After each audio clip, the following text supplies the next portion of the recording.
욥기 6장 우리 1절에서 3절에 있는 말씀입니다. 우리 함께 읽도록 합니다.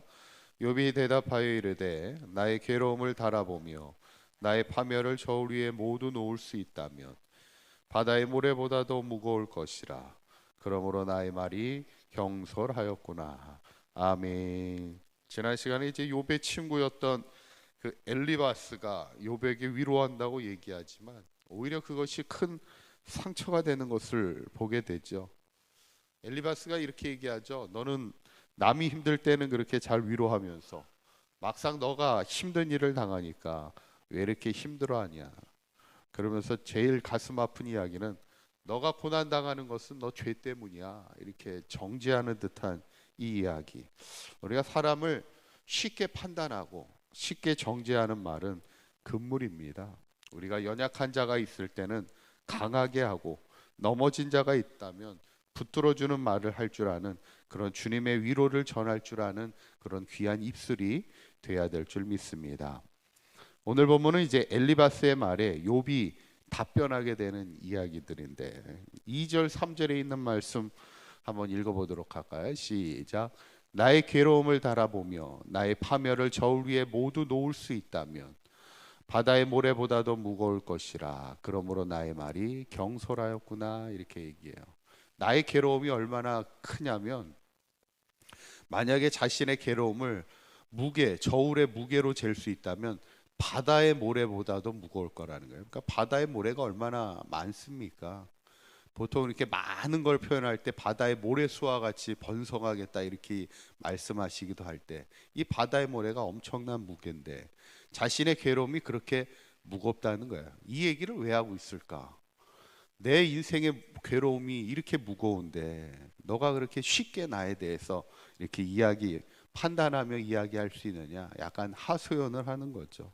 그러면서 자신의 심정을 오늘 성경을 이렇게 쭉 6장에 있는 말씀을 보면 욥의 참 웃지 못할 그런 슬픔의 표현을 이렇게 얘기하고 있습니다. 6절에 있는 말씀을 한번 읽어볼까요? 시작. 싱거운 것이 소금 없이 먹히겠느냐? 닭의 알 흰자위가 맛이 있겠느냐? 그래요. 참 웃지 못할 이야기입니다. 싱거운 것이 소금 없이 먹히겠냐는 거예요.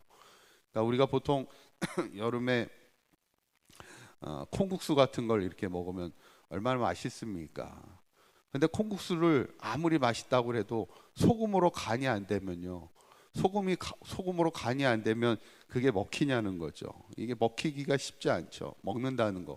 간이 맞지 않는 음식을 특히 제가 볼 때 콩국수가 그런 것 같아요. 콩국수는 간이 맞아야 먹지. 간이 안 맞으면 참 먹기가 힘든 것 중에 하나인데 지금 욥이 그 얘기를 하는 거예요. 닭의 알 흰자위가 맛이 있겠느냐 하는 거예요.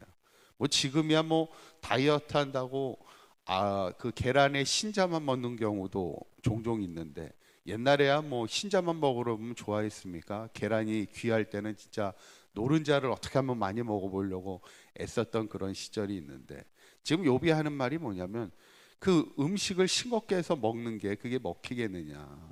그만큼 삶의 무력함을 얘기하는 거고 그만큼 먹는 게 아니라는 거예요. 내 인생이 그만큼 괴롭다는 얘기를 지금 하고 있어요. 그러면서 지금 그 친구들이 나름 위로한다고 와가지고 위로하고 있는데 그 위로한다는 말이 어떻다는 이야기를 하냐면 15절에 있는 말씀을 한번 보시면 한번 읽어볼까요? 시작.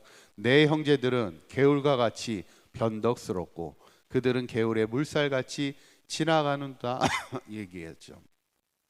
형제들의 그 얘기가 개울 같다는 거예요. 변덕스럽고 물살같이 지나간다는 겁니다. 그 팔레스타인의 개울은 항상 우리야 뭐 이렇게 보면은 이제 하천이 계속 흐르고 있잖아요. 그런데 팔레스타인 지역의 개울은 하천 같은 경우는 물이 항상 흐르지 않습니다. 우기와 건기로 날씨를 나누면 우기 때 비가 오는 시절에는 비가 갑자기 확 많이 오면 개울에 물이 흐르게 돼요.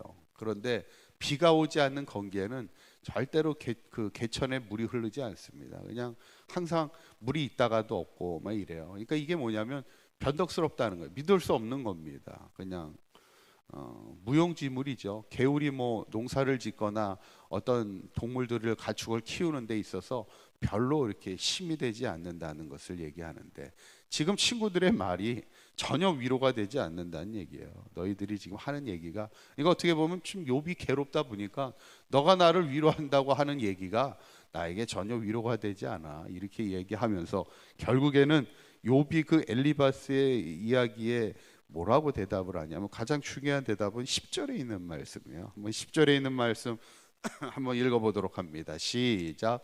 그러할지라도 내가 오히려 위로를 받고 그칠 줄 모르는 고통 가운데서도 기뻐하는 것은 내가 거룩하신 이의 말씀을 거역하지 아니하였음이라. 아멘. 지금 욥의 어떻게 보면 신앙의 고백입니다. 지금 뭐라고 얘기하냐면, 내가 그런 괴로움 가운데, 그러할지라도 내가 그런 극심한 괴로움에 있을지라도, 그 극심한 괴로움이 어느 정도냐면 내가 오히려 위로를 받아도 그칠 줄 모르는 고통이 있다는 거예요. 그러니까 아무리 위로를 받아도 그게 위로가 되지 않고 계속해서 그 고통이 진정 위로를 받으면 어때요? 그 고통이 사라지는 거잖아요. 그런데 아무리 위로를 받아도 고통이 그치지를 않는다는 거예요. 그런데 그런 고통 가운데서도 내가 기뻐하는 것은 내가 거룩하신 이의 말씀을 거역하지 아니하였음이라 그래요.